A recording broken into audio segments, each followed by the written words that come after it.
अस्सलाम वालेकुम, कैसे हैं आप सब। उम्मीद करती हूँ ठीक ठाक होंगे। बहुत दफ़ा ऐसा होता है कि हमें लोगों की बातें काफ़ी हर्ट करती हैं। कभी कभी हमें लोग कोई ताने मारते हैं, कोई बुरी भली बात बोल देते हैं जो हम हर्ट कर जाती है। और बाज़ दफ़ा तो ऐसा होता है कि किसी की बात आपको कई कई दिन तक याद रहती है और आप उसको अपने दिमाग में ओवर एंड ओवर प्ले कर करके उस पर अपसेट होते रहते हैं और उसको डिफरेंट तरीक़ों से सोच सोच के अपनी मेंटल हेल्थ को डिस्टर्ब करते रहते हैं। ये बहुत लोगों का कंसर्न होता है कि भाई वो इस चीज़ को ओवरकम नहीं कर पाते। कोई बात उनको बुरी लग जाए या कोई बंदा उनको कुछ बुरा भला बोल दे तो वो इस चीज़ से निकल नहीं पा रहे होते। तो मैंने जब ये बात सर से बोली ना तो उन्होंने बड़ा इंटरेस्टिंग जवाब दिया। उन्होंने बोला, देखो जो बुत तराश लोग होते हैं, जो लोग स्कल्पचर्स बनाते हैं, आप कभी उनको देखो तो वो कई कई दिनों तक, कई महीनों तक एक ही पत्थर को लेके उस पर चोट लगाते रहते हैं, ज़रबे लगाते रहते हैं। और काफ़ी सारा टाइम गुजरने के बाद वो जो पत्थर है ना, उसके अंदर से एक शक्ल नज़र आती है और आपको एक स्कल्पचर तैयार हुआ नज़र आता है। तो वो जो बुत तराश होता है, अगर वो उस पर चोटें ना लगाए, ज़रबे ना लगाए, तो वो स्कल्पचर तो कभी तैयार नहीं होगा।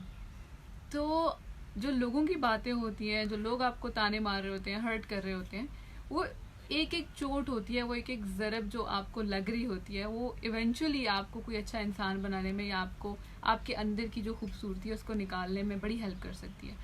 लेकिन इसके लिए कुछ चीज़ें बड़ी इंपॉर्टेंट हैं। एक तो ये कि आपका पॉइंट ऑफ व्यू, जो चीज़ों को देखने का पॉइंट ऑफ व्यू है, वो थोड़ा सा चेंज करने की ज़रूरत होती है।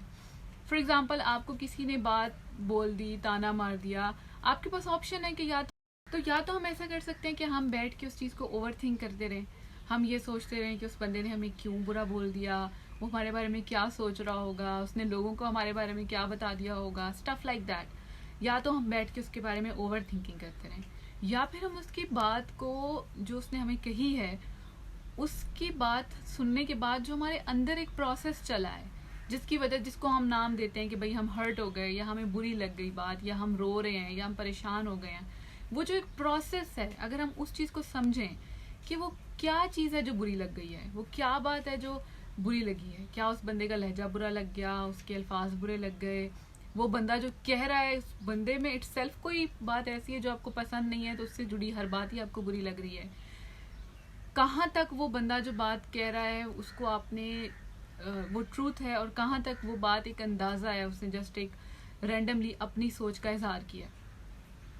जब हम लोग अपने प्रोसेस को अंडरस्टैंड करते हैं ना, तो हमारे पास बड़ा एक क्लियर कट पिक्चर आ जाती है पूरी सिचुएशन की। हम ये समझ पाते हैं कि जो बंदा मेरे बारे में बात कर रहा है, उस बात में कितनी हकीकत है।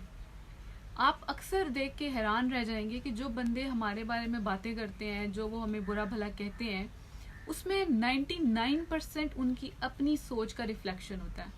वो उन्होंने क्या सीखा है, उनकी क्या तरबियत है, उनकी सोचने का अंदाज क्या है, वो चीज़ प्रोजेक्ट हो रही होती है, वो चीज़ रिफ्लेक्ट हो रही होती है, जो कि आपको हर्ट कर जाती है। तो होता क्या है कि वो उनकी उन बातों का ताल्लुक आपकी ज़ात से नहीं होता, बल्कि वो जो सोच उनकी पीछे चल रही है, जो उनकी तरबियत है, जो उनकी सोचने का अंदाज है, वो रिफ्लेक्ट हो रहा होता है।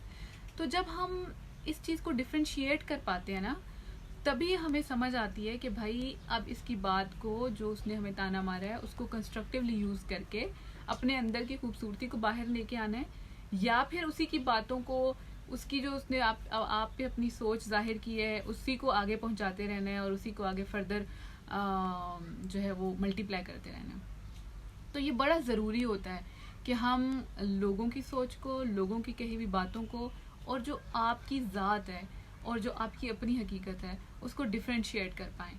और ये चीज़ बहुत मदद करती है हमें ये बात समझने में कि भाई लोगों की बातें आपके लिए हेल्पफुल भी हो सकती हैं। ज़रूरी नहीं है कि वो हमेशा आपको नुकसान पहुँचाएँ। बहुत खुश रहें, अपनी राय का इज़हार ज़रूर करें। अल्लाह हाफ़िज़।